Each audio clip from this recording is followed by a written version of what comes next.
В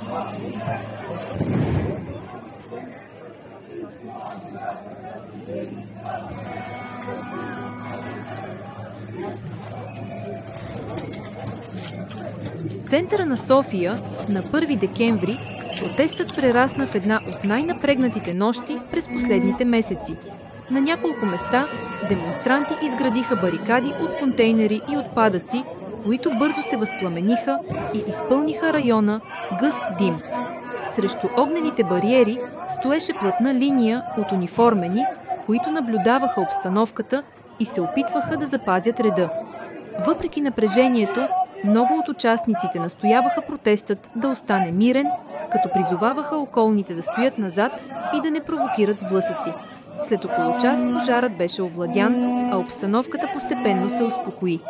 Голяма част от хората започнаха да се разотиват, но заявиха, че ще продължат да настояват за промени и да изразяват гражданската си позиция.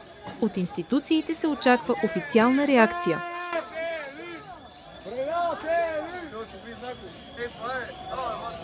Аз ви казвам, моите хора се също нажаде, бе.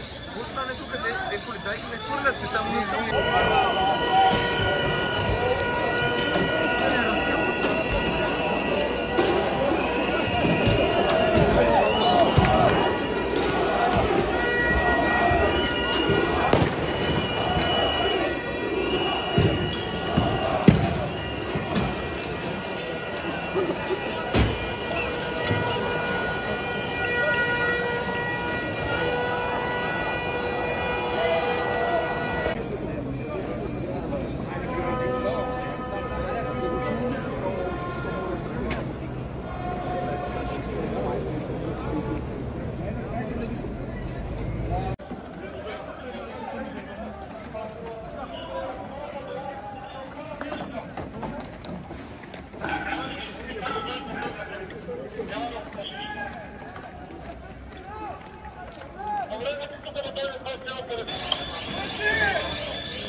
Не трябва да става,